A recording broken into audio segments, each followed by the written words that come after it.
This is the Bigger Than Me podcast. Here's your host, Aaron B. Critical thinking is something we hear a lot about.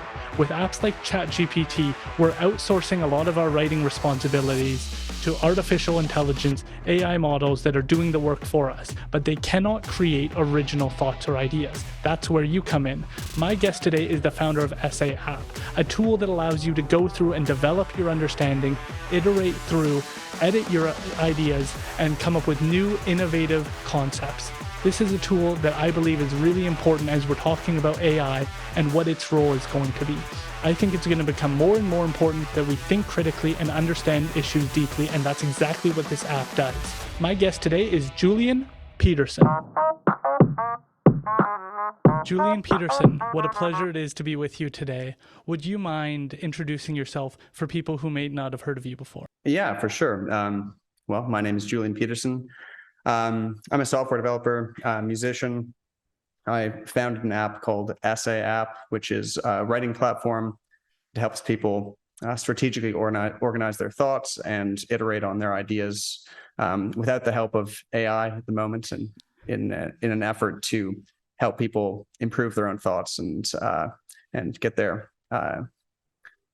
ability to communicate themselves to a higher level. So that's pretty much what I'm up to. Can I first ask about Essay? When did this dawn? When did this idea come onto your radar, something you might be passionate about as well? Yeah, so quite a long time ago now, I guess. Basically, the way it all started was I was working on a online education platform with my dad. My dad is Julian Peterson, and we were working on a really complicated idea that was kind of I'll give you the bare bones idea, but it was basically we were building an indexing platform that was trying to organize a high quality educational material from the internet and give kind of each category of information a classroom like setting where the educational resources that existed could be consumed, and then people could have conversations about them. So that was kind of the basic idea, and we were trying to tag like the whole internet with with categories and doing all sorts of stuff like that. But a few things went wrong with that idea. It was, first of all, it was very complicated, obviously. And second of all, Google introduced a really similar feature not long after we started development, where they were tagging YouTube videos by category and starting to index things in a similar way. And we just kind of felt like we were starting to compete in an area where we couldn't compete very effectively. And so we decided to think a little smaller and more niched. And my dad had this writing guide that was very popular at the time. I looked on his website, this was probably 2018, I guess, or maybe 2019. And at the time, I was responsible for building his website and keeping it up to date and stuff. And so I looked at the document, which we had made freely available on his website, and it had been downloaded 150,000 times without having been advertised at all or linked to. So this is just people kind of finding it on their own and like in a sub menu in the navigation bar. So we thought, wow, that's pretty high number. This probably means that there's information in here that people are interested in, and the idea that there's kind of a structured way of writing that we could perhaps simplify and turn into a piece of software. And so that was kind of where we got the idea to narrow it down. And then we started building that in 2019. And we're trying to figure out exactly how to build it, because it's the way the writing guide is kind of framed. It's kind of a 10-part document where it kind of walks people through the act of choosing a topic that's meaningful for them to discover and write about, all the way down to like fine edits. And so it's kind of a step-by-step process there. The really obvious way of building that was kind of in a step-by-step way. So, we'd get people to do each kind of part of the essay guide one at a time. And that was how we first started thinking about it. But then I wanted to make it into a more versatile tool that wasn't purely defined by the process outlined in that guide, and rather informed by it, and able to kind of impart the wisdom that was contained in that guide, but also kind of appeal to a broader set of writing styles and a broader set of people. And so we ended up building basically a word processor and attempted to build the guide into the word processor so that people could very easily follow that guide and kind of follow the philosophy that was outlined in it, but it wasn't as rigid as a sort of a step-by-step process. So that was kind of where the idea came about to turn it into what it currently is and what it's also in the process of becoming. You mentioned that your father is Julian Peterson. I'm from an Indigenous community, and one thing that's very important in our communities is this idea of 7 generations. To look back 7 generations to the past, learn from them, understand the trials and tribulations they went to, and then to build upon their legacy for future generations. And I think you're in such a unique circumstance because you're able to build upon your father's legacy, things that he's learned over many years of his life. I'm just curious, what does building upon this legacy mean to you? Oh, it's a very meaningful part of it. It's great because, he was able to teach a lot of people to write when he was a university professor, and it was one of the things that was very motivating for him about being a university professor was teaching a small subset of people, admittedly, how to write if they were interested in really kind of solidifying that process and also improving their ability to think through that writing process. And so I share the interest in writing and the interest in clear thinking, and so it was a very meaningful place for me to be able to step in and attempt to iterate on his ideas and kind of make them available to a larger audience and make them more accessible and hopefully even improve upon them in some ways. So yeah, definitely a meaningful part. You're an individual who understands how to write music, understands how to write code, and understands how to write generally. I'm also wondering about this idea that you're able to bring this together and start to build an app around it. The challenge I think so many face is you have the writing guide. I was given writing guides throughout my university life, but to transition to take the words and turn them into an interface that people are actually able to utilize and have a connection with, where it actually helps you apply the principle that you're given, is a real challenge. What was that like? Well, it's definitely the hardest part of, well, no, I mean, there's a lot of hard parts of writing a word processor. Dealing with text technically is very, very hard. Just because it's the English language, and well, we work in lots of different languages, but it's very difficult to parse it and do the things that we try to do in the app. But yeah, actually turning a writing guide into software, well, it's something that isn't done very often. There's only a few apps out there that offer kind of structured writing environments that try to kind of not force you, but help you write a specific way. And so that's been a big challenge because people come in without a lot of knowledge or perhaps a lot of knowledge. And either way, there's a unique set of challenges, right? Like for someone who's been writing for a long time, we wanted to offer a set of tools that allowed them to keep their good habits, but also perhaps make them quicker, or perhaps introduce some other good habits into their style. And then we also wanted to appeal to beginner writers who didn't have good habits, didn't have good editing habits, didn't understand how to structure sections, structure paragraphs, iterate on sentences, that sort of kind of basic editing skills. And we wanted to give them an environment that basically forced them to develop these good writing habits. So very challenging. I'd say that the design of the app is always something that we're spending a ton of time trying to get right and reimagine. And so it's also been the most exciting part of it, because it's very fun to try to turn very abstract ideas into an actual tool set that people can use. And part of the reason why I find that it's a very fun project for everyone who's working on it. There's a lot of complex problems to solve there. Do you find that you're able to apply the information that you've learned through writing music, writing code, that you're taking some of those ideas, or do you feel like it's pretty specific just to writing essays and that you're not able to use those other writing techniques that you've developed? Well, I mean, certainly music to a certain extent. We haven't actually built some of the tools that I imagine it could be really useful for music or poetry or that sort of more strictly creative writing. But certainly one of the tools that is really good for it, that I've used personally for writing lyrics, is our rewrite tool, which allows you to see all your sentences broken down and listed vertically, and then you can click one and then create iterations of it and see them in the context of the greater work. And for writing lyrics or writing poetry, it's really, really useful because you can play with different rhymes and different ideas without losing anything that you've done in the past. And so I've used that for lyrics, and it's very good. And so, yeah, I would say that my perspective for writing more creatively, let's say, or with poetry or music, has definitely come in handy when I'm thinking about our users and what they might be doing, because I do have experience writing essays, writing music.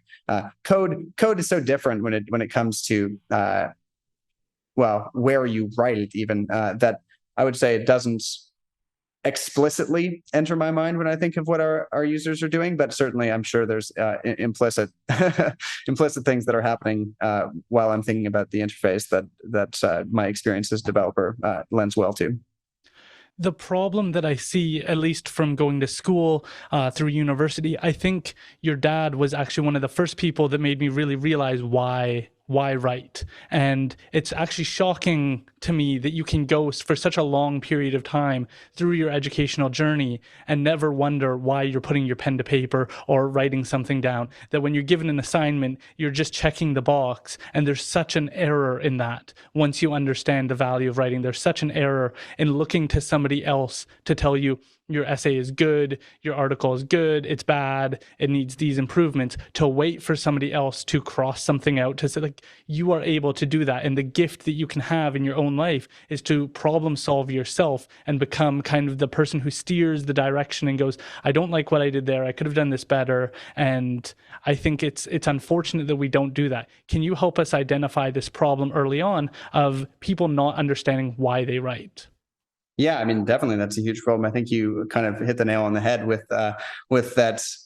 People usually, they're taught to write by being given a topic to write about, right? And that's, you can kind of create a problem right off the bat there. It's like, sure, that can work sometimes, but you need to be very motivated to truly make an impact in your own thinking while you're writing, right? You need to be motivated to solve the problem.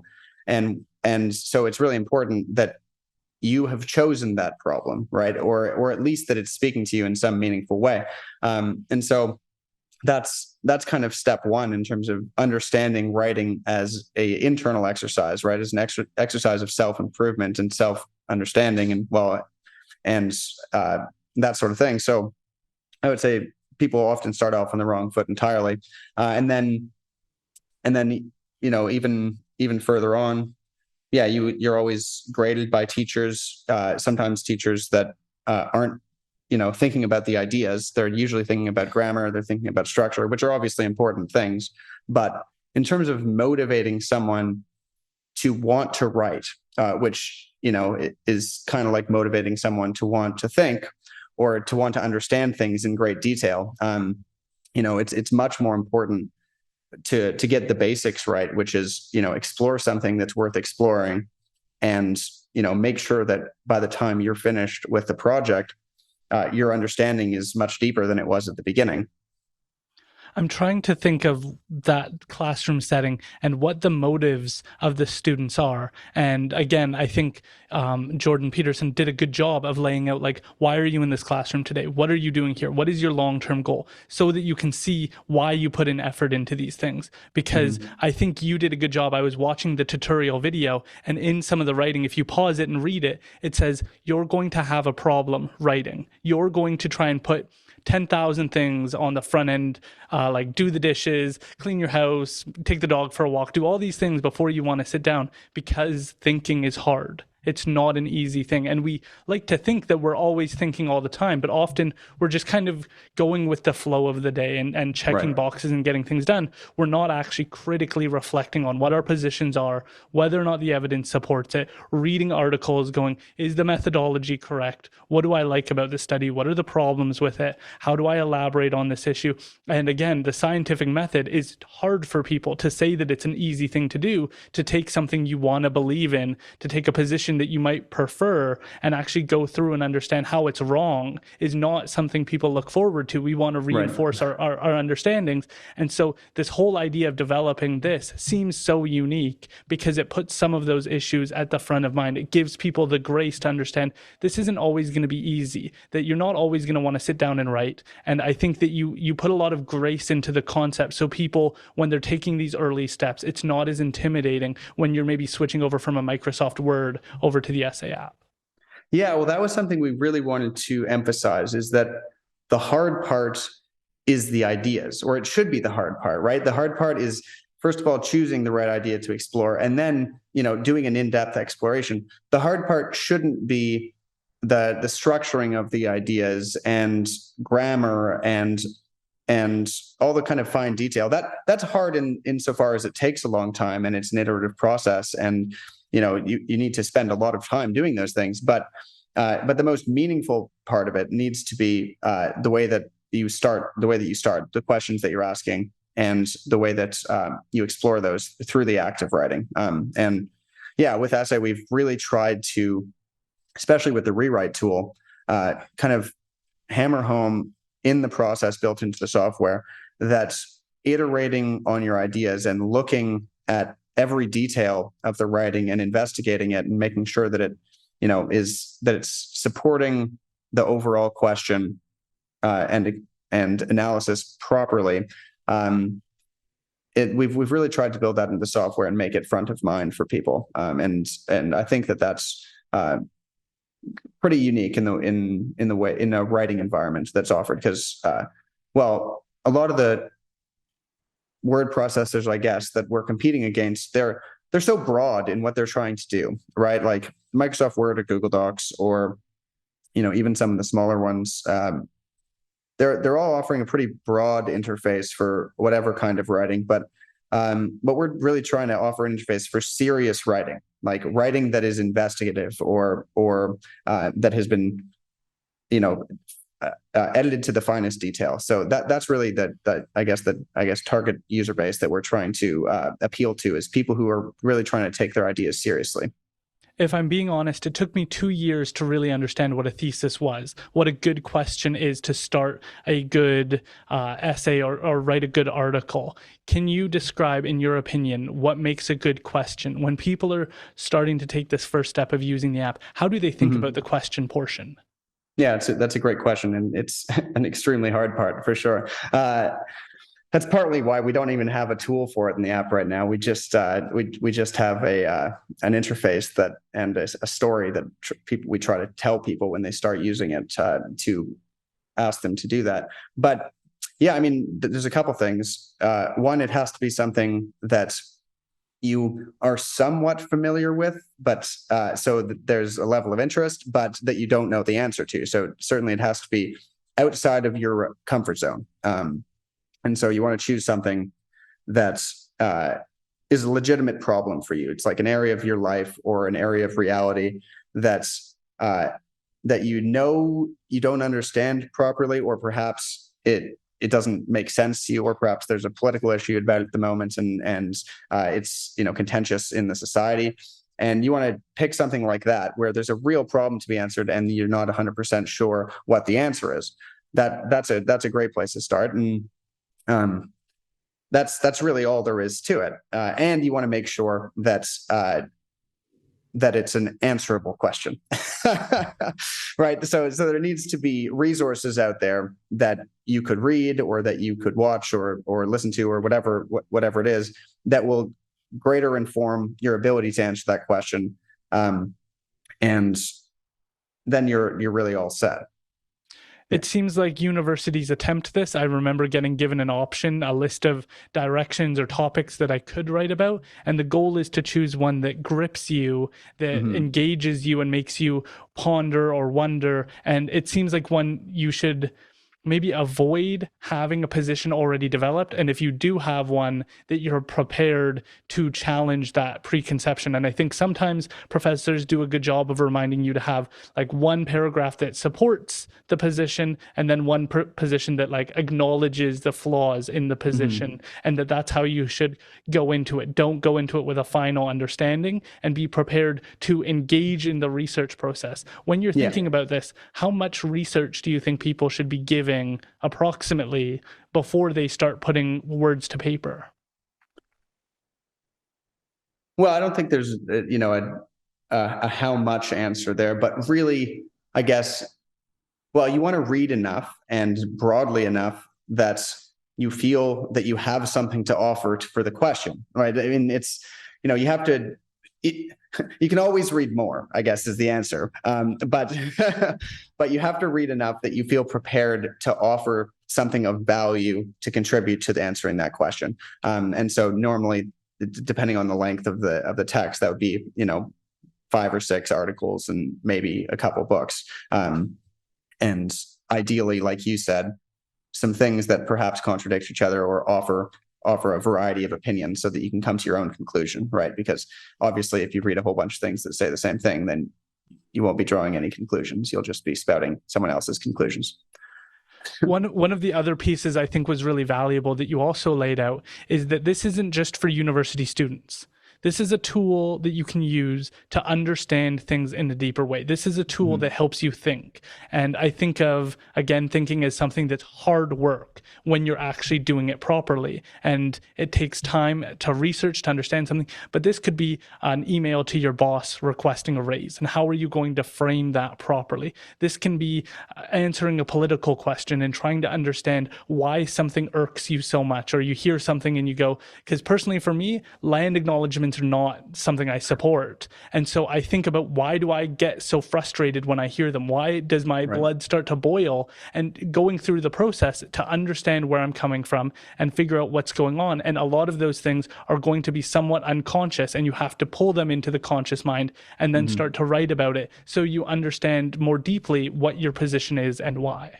Right, exactly. Especially when something that's happening, let's say in politics or in society, is legitimately bothering you, right? Like enough to elicit an emotional response, then that's a perfect opportunity to write in some way, journal or write an essay, because obviously when you're responding emotionally to something, it's hard on you, first of all. And second of all, you're likely to say things that maybe aren't as well thought through as they need to be if you do come, find yourself in a position where you need to defend your position or attack someone else's position, or have a conversation of some kind. It's best to be as well prepared as you possibly can be, especially for topics where they elicit an emotional response.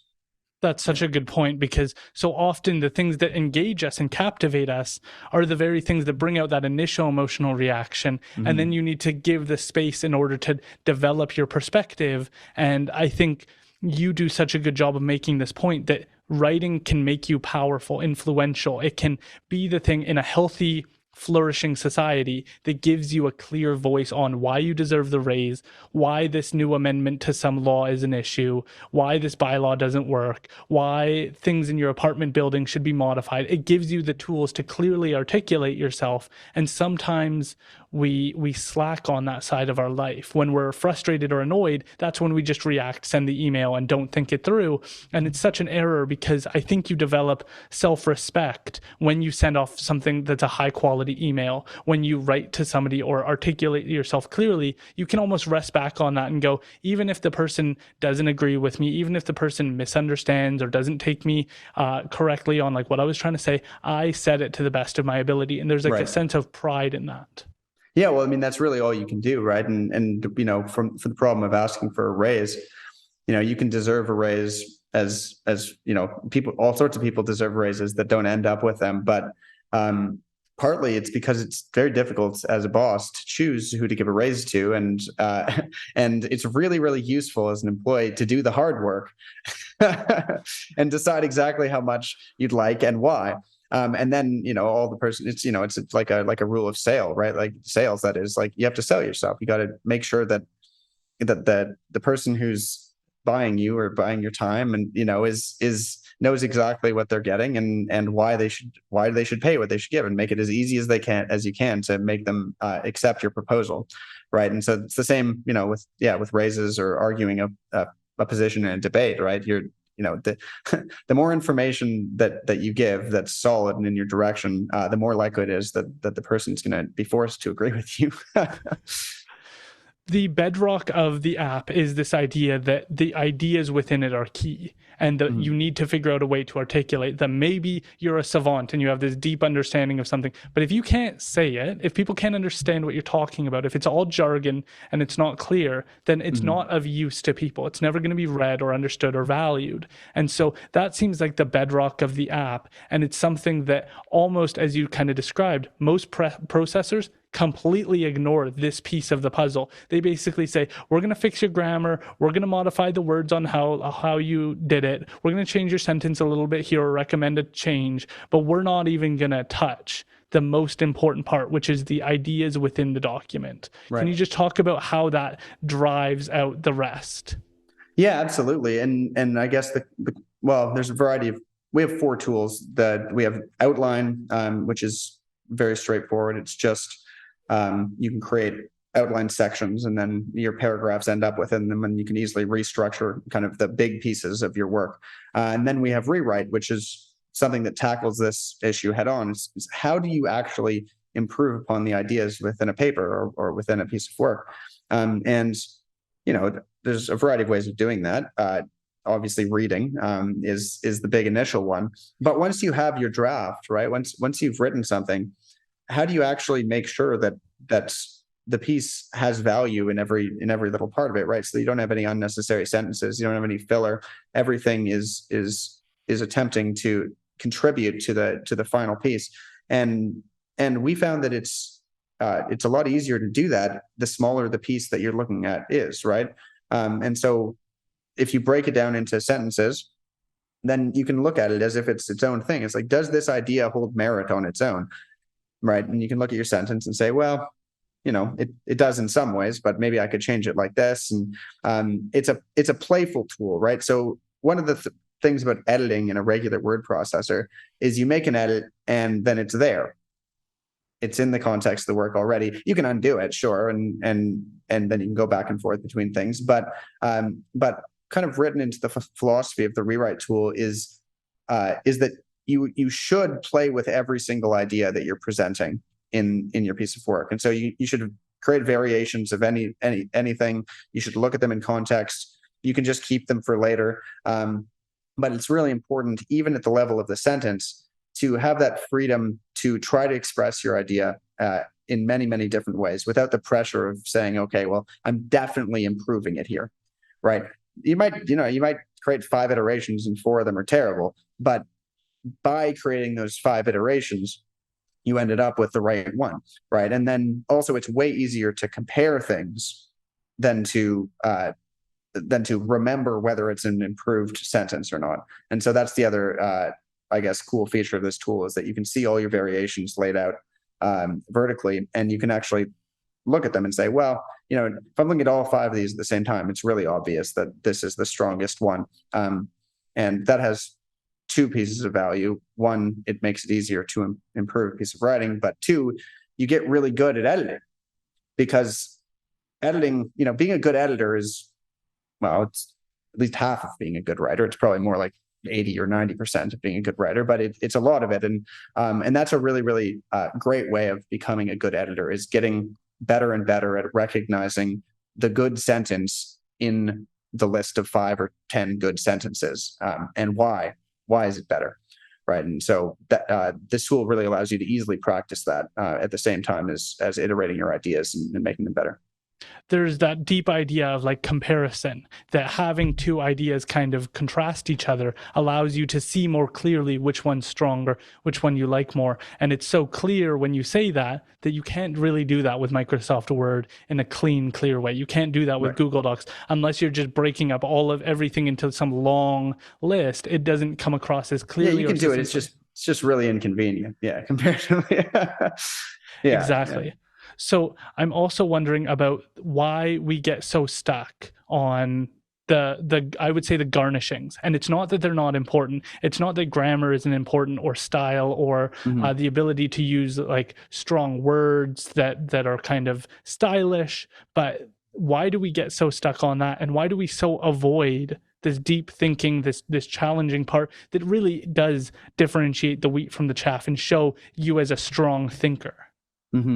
Well, I mean, I think the biggest reason is that it's just really hard, right? It's much easier to identify poor grammar than identify a poor idea when it comes down to the details. Like, obviously, it's pretty easy to identify a really bad idea versus a really good one, right? Or a really bad sentence or a thesis statement, let's say, versus a decent one.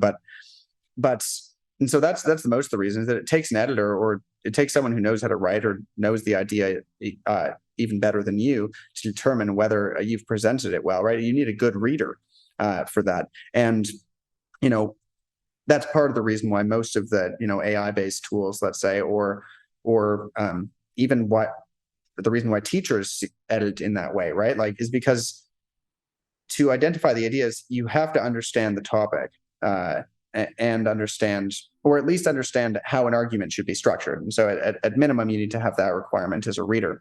And so one of the ways we've tried to tackle that, and it's imperfect, right? Because, like a lot of great writing texts, like The Elements of Style or Stephen King's On Writing, they say, you need to write to someone, right? And you need to have a reader in mind. But our app hopefully makes it easier for you to be your own reader, right? And so it's easier for you to be your own editor if you're given multiple contexts in which to consume your writing. And so that's kind of the idea that we're going off of. So, which is why we have your main text on the one side, and then other variations of your text in the other hand, broken down in different ways, because it's easier when you switch contexts in that way and switch the way you're looking at the work to be your own editor and to be your own reader more effectively. So, yeah. So there's the outline section, then there's the rewrite section. Can you tell us about the next section? Yeah, so the next section is called Reorder, and it's actually a section that we're in the process of building a much cooler version of. But as it stands right now, what it does is it allows you to basically really quickly restructure the sentences within a paragraph. And so that is really useful because it's a lot easier to follow the progression of a paragraph when it's not just a block of text on your screen, especially when you've written it relatively recently. One of the things that is suggested to a lot of people that write is to give yourself a few days, or even up to like a week or so, between doing the creative production of the work and then you come back to and edit it, because you'll have fresh eyes and you can look at it differently. And that's still something that certainly is a good recommendation. But one of the ways that we make it easier for people to look at their work with fresh eyes is by splitting it into its sentences and letting you look at the ideas one by one, and then try to reframe it by moving them around. It's a drag and drop tool. And so that's Reorder. And one of the ways we're improving it is right now in the app, you can only do one sentence at a time, and you can only move sentences. And so our next iteration of it, you'll be able to select as many as you want and then move them as a block. So you'll be able to kind of construct completely new paragraphs from the writing that you've already done. And you'll also be able to move your headings and outline topics around very easily in that as well. So that's going to be a big improvement for that, I think. What becomes so clear is that you can write a bad essay because you can use the wrong words, the wrong sentences, and put them in the wrong paragraphs and have nothing be clear. Can you describe from your perspective what makes a good essay? Yeah, absolutely. Well, I mean, you need to introduce the topic right off the bat, and give it a little bit of background, and then each paragraph should answer a portion of the question, right? And so it needs to have direction. And so you need to approach a small amount of the section, supporting it with, or of the question, supporting it with research in every paragraph. And then your conclusion has to bring that together in a meaningful way. And so and you want to make sure that all the paragraphs are connected to each other in a reasonable way, so it tells somewhat of a story, and that every paragraph is supported by either a reference or at least an internal reference, something that you've thought through in a clear way. If I'm not mistaken, a lot of this came about because this all sounds like grueling work. This sounds really challenging for average people. But as a reference case, would you say that Maps of Meaning is a good reference of what this looks like, completely played out, where every sentence was modified to the degree in which you're describing? Yeah, I think to a certain extent it is, because it's such a complicated piece of writing that in order to get the meaning across properly, it did require a huge amount of iteration, huge amount of restructuring. And so I think that the more complicated the idea, the more editing it needs, and the more structuring it needs. I think that if my dad was to write it again, I mean, I guess he's already said that he'd have a very hard time doing it better. But of course, his later books did take some of those ideas and distill them into more digestible pieces, I guess. And so I think that's perhaps one critique that he would give from his first book, Maps of Meaning, himself, is that it is very difficult. And so it's for a particular reader to try to read that and understand it. And so, yeah, you can only make something as digestible as it can be. Some ideas are complicated and require a lot of investigation and thought to really understand.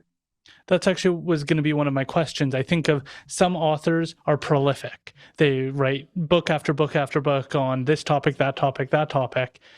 But I find something admirable about the idea that you actually know with this book that somebody actually put in time. They didn't have a ghostwriter. They didn't kind of glance at some articles and then decide to write a book on it.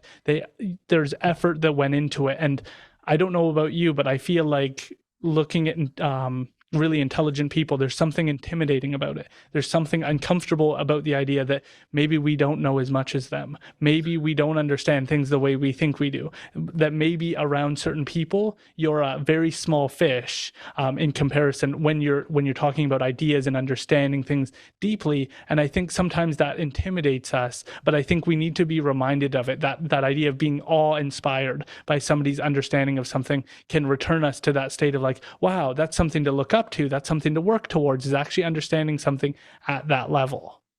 Oh yeah, absolutely. I mean, I think that it's of course better to be inspired than intimidated, ideally. Right. And people become very able to communicate complex ideas by doing the work, by reading everything there is to read about a topic, and then exploring those topics through writing or through conversation.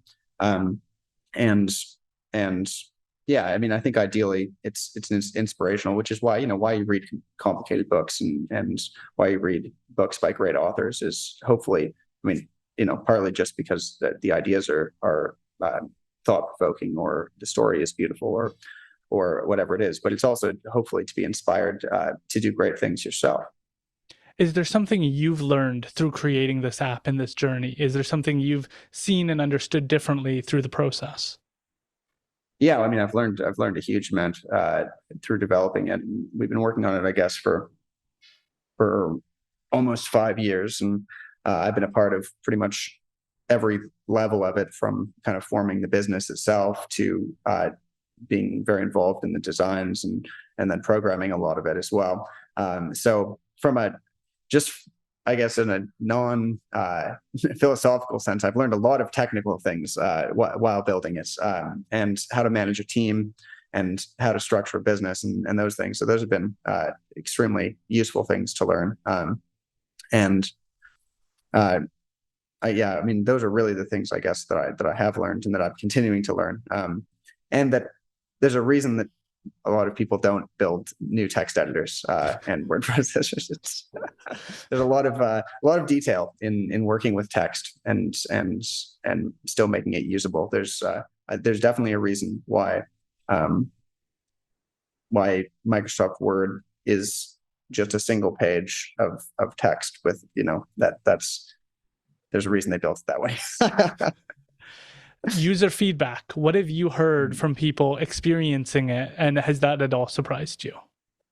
Yeah, I mean, we've got a ton of feedback. We've asked for a lot of feedback because it is still a beta platform, and so we're trying to improve it in all sorts of ways.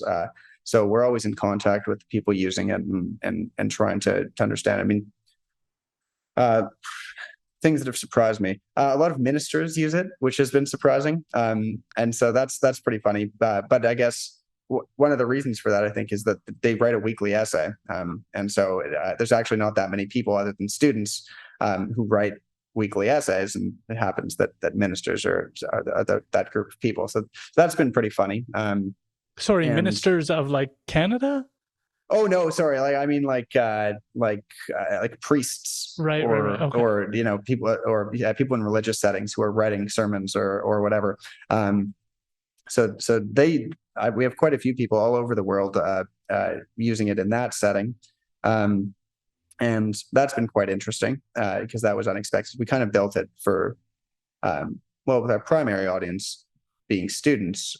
But I think that since we don't have some of the features that make it easy to integrate into institutions, we ended up with a very broad range of writers in doing a lot of different things: journalists and priests and people writing emails, or a lot of creative work or journaling. So that's been an interesting way to develop it, because we've had to develop it in kind of the way that I wanted to, which was for the interested writer, right? For someone who's interested in developing their own ideas, but not necessarily in the context of an institution, or not by necessity anyway. Can you contrast ChatGPT with Essay? Yeah, absolutely. Yeah, well, most of the AI tools are content generation or manipulation tools, right? And so the whole idea is well, it's an intelligence, and so it's doing the idea generation for you, and that can be extremely useful in limited circumstances. But one of the things it's not useful for is improving your ability as a creative person, right? And so I would say that's the main, I guess, difference between using something like ChatGPT or Essay, is we put the onus of the creative production on the writer, and we think that's pretty much the most important part, is developing those ideas and thinking about them. But in the same way, I mean, if you use those AI tools in a particular way, they can help that process. It's not that they can't. To use ChatGPT well, it's quite good at developing, at writing code, right? That's one of the things that people are using for a lot. But in order to use it to write code well, you have to understand the code, and so it'll write it for you, and it'll improve that. It'll make the easy parts, I guess, easier, which is the actual syntax and the writing. But in terms of whether it does the thing that it's supposed to do, as a user of ChatGPT, you still have to know how it works and how it does it. And so, in that way, it's really good for people who already know what they're doing. Right? For someone who doesn't, for a true beginner in any creative area, you're not going to ask ChatGPT to write a screenplay. But if you've never read a good screenplay, the thing that ChatGPT creates isn't going to be any good. Like, it's just not. But maybe you could get it to create something good if you knew the right questions to ask and knew the way to ask it to rewrite certain things. And I feel like you could use it in that way, but you kind of already have to be an expert, because it's a response tool. So you have to ask the right questions. I do notice that a lot of people in university right now are using it, I would say, again, more out of fear. that we say like, oh, you should have self-respect, which I don't think you get unless you, as you're kind of describing, put in that initial work. Until you develop yourself and understand things, you shouldn't be confident in your writing abilities. You're not a good writer when you're graduating high school. That is a learned journey, and it's tragic in a way that people are using it in that way because they don't get to see what their true potential is. But for people who are willing to use the essay app and put in the effort, you're going to see long-term dividend returns in your life because you're going to be far better off. The people are going to want to hire you. You're going to be more thoughtful. And so I think, like, how many people are true intellectuals, truly can have deep thoughts and nuanced perspectives on issues? It's not everybody. And so you're going to put yourself in that minority group of people who are able to, if you don't understand something, research it and understand it and write about it and develop a perspective. And if you do, it's going to be rock solid, where you, in moments of pressure and moments of stress, you're going to be able to back yourself up. And one thing I often say to professors who are worried about ChatGPT taking over is ask them to explain what they wrote about, because you're going to see the truth come out almost immediately. And what a gift that would be to people who use essay, because they will understand. And I think we forget what real, like, intellectual capabilities are when you're able to take some idea about watermelons and apply it to street signs and stuff. Like, we don't, how things connect isn't always clear, and how they work together is through the original process of creativity and bringing nuanced ideas together. And that's something that word processors and typical universities are really skipping out on. So the way to differentiate yourself is to actually think things through. And I think it's such a gift that there's a product available where people can do this and start to understand things in a deeper way. Yeah, well, I hope so. And it does. Well, that's certainly what we're attempting. I think we'll see the return of the oral examination in universities in the relatively near future to try to solve that problem. That was actually I went to University of King's College in Halifax, and they do oral examinations in their foundation year program. And it's an extremely effective way to identify whether someone has done the work, right? You just ask them to talk about it. Was that intimidating? Was that easier than writing? Oh my God. Yeah. No, it's harder than writing. Well, it's very similar to writing, right? Unless you have a really, fear of public speaking, or you kind of get deer in the headlights when you're approached to actually talk about something. If you've written about it in detail, then you're not going to have a lot of trouble talking about it, right? Those things are deeply connected. So yeah, the oral exams that we did were extremely intimidating, especially if you hadn't done the work, which, in a way they should be, right? Like, you want to, if you truly understand something, except for, people who really suffer from getting high levels of anxiety in stressful scenarios, and then they can't think. But if you really understand something, you should be able to perform under pressure and understand and explain the thing well. So I think that, universities that actually want to teach people things and have them prove that they know them will have to inevitably return to doing oral examinations to produce meaningful representations of the people's knowledge. How can people get access to the essay app? How do people utilize it? How do they connect? Yeah, so you can go to essay.app, and it's a 14-day free trial. And then you can either sign up on a monthly or a yearly subscription.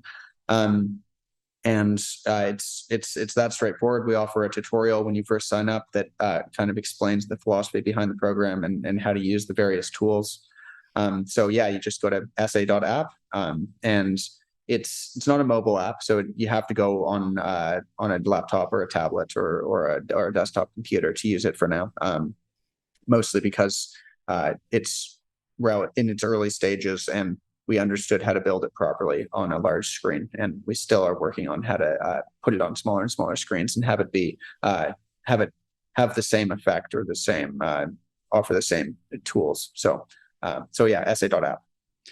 A few more questions. Thank you again for being willing to do this. No, my One pleasure. is just around your knowledge base around music.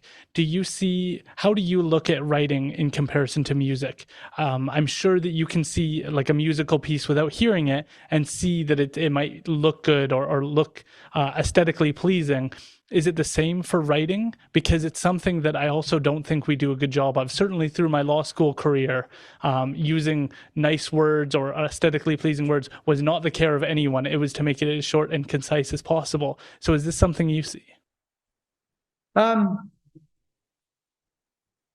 yeah, I think that aesthetic beauty in writing is very important in, I mean, probably least so in legal text. But even in essay writing, I wouldn't say using beautiful words is usually the way that you can accomplish that, right? Like you have to be a very skilled linguist to use complicated words effectively, right? You have to truly understand them. So usually the way to make something beautiful, if you're an amateur or even a reasonably decent writer, is to use the words that you understand best to communicate the ideas that you're trying to convey, and then use other ways of increasing the level of beauty in the text, right? Like making the sentences vary in length appropriately so that it's not boring to read, and doing that sort of thing. But I would say that the way you listen to music and the way you read, there's some parallels. There's music certainly. You react to it more emotionally, I guess. It's easier to react to emotionally. It's easier to understand as a human being than writing, because writing is normally requires you to ponder in order to decide whether it's beautiful or not. Whereas music just hits you. Certainly with poetry, there's more overlap, I would say. And if you take the poetry out of the music, and then it has that overlap for sure.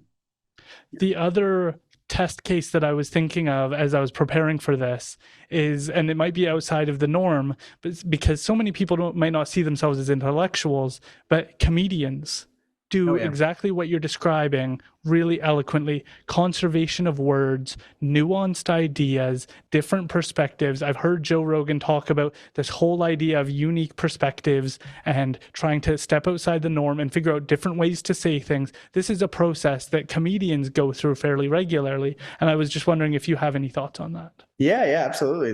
That's very interesting, because comedians iterate constantly, right? That comedians, their whole thing is going to different clubs, trying out different jokes and seeing what lands. They use the audience to iterate, right? And so there's a lot of parallels there, and it's a great way. It's a great, I guess, example of how iteration of ideas produces such a great effect, right? Is when you watch a comedy special on Netflix, every joke has been iterated upon hundreds of times by those comedians until it hits just right.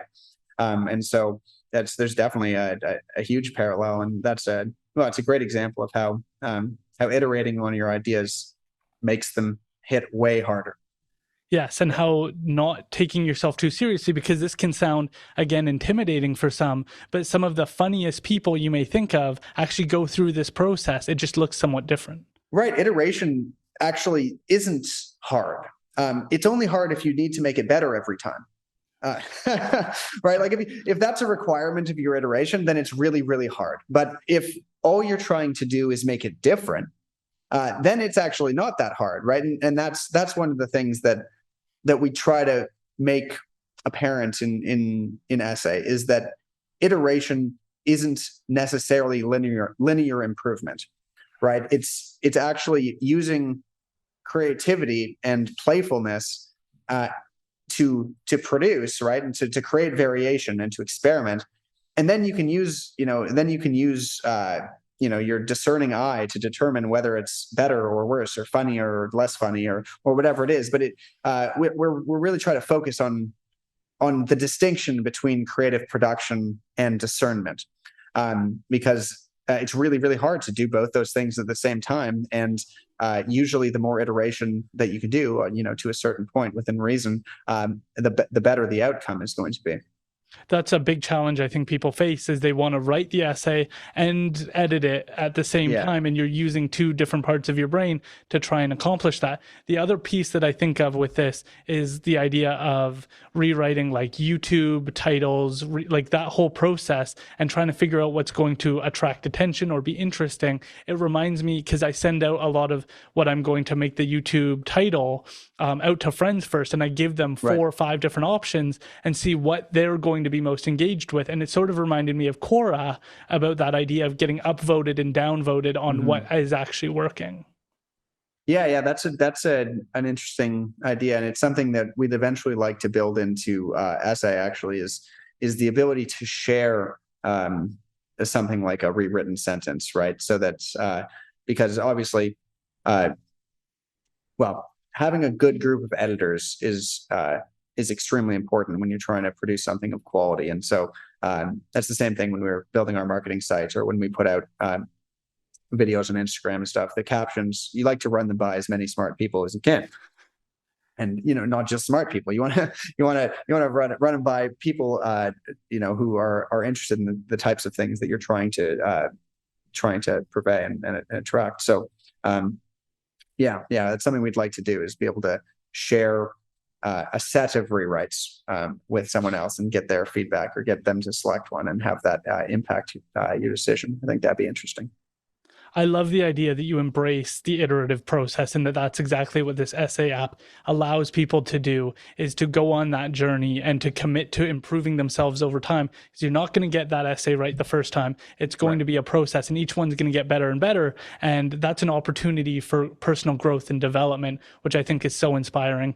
Julian, this has been such a pleasure to sit down with you today. I specifically got this shirt that says Cognitive Liberty, because it talks about mental processes and having control over it. And I think that's exactly what you're working on with this app. Yeah, absolutely. That's perfect. Yeah. Well, it was a real pleasure talking to you. Thanks for the invitation. Thank you again for being willing to do this. Please go check out the essay app. I highly recommend it. I'm already using it to start to work on my Substack articles and trying to improve my own writing and understand what makes me engaged in writing, so that I can start to use that. I think having other things that inspire you and seeing what you like about other people's writing helps you understand how to improve your own. So thank you for building this out, and thank you for sharing your journey today. Well, thank you. All right. Tim, how did we do? Oh, it's fantastic. Really enjoyed it. Oh, great. And I have a 20-year-old son in university, and his first year was entirely about essays. And to Aaron's point, I don't know if he particularly knew why he was writing it. And in this era of ChatGPT, it's just, even as I'm editing it, did you really write this? And so forth. So I think I'm going to definitely introduce this tool to him. Oh, well, that'd be great. Well, let me know if it's helpful at all. That'd be well, it's always interesting to hear. Yeah. I think your video, your 2-minute, 3-minute video where it's you and your dad, I think that is a brilliant trailer of the benefits of it. Well, thank you. Yeah, man, I'm pretty happy with the way that one turned out. We worked with this production crew in Boston to make that, and they are awesome, super talented group of people, and so it came together really well, that little video. Yeah, I watched it first in Abbotsford when Jordan was here, and man, the chills that people were getting watching it, because it was so engaging. The music, I think, in the background was just perfect, and it just kind of had everybody like really excited. So it was a great trailer for the evening.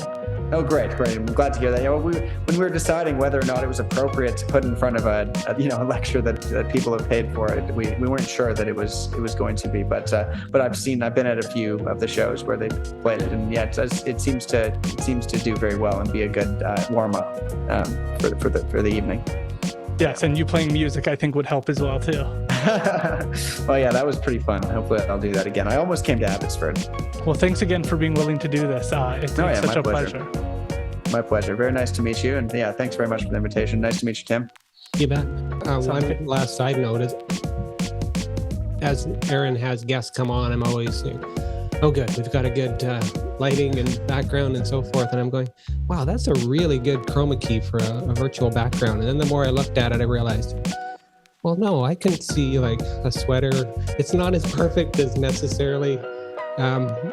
They wouldn't have dishes in a picture. Like, and I realized, oh, this is his actual place. It's a real background. Yeah. That is really impressive, though, because we've seen some people use those. What are they called? The backgrounds? Oh, virtual backgrounds where your fingers and ears are falling off, and yeah. No, it's much better to, if you can get away with it, it's much better to have a real background. Yeah, for sure. Absolutely. Yeah. I don't know if I love the fridge growing out of my shoulder, but it could be worse. Yeah. It's a nice fridge.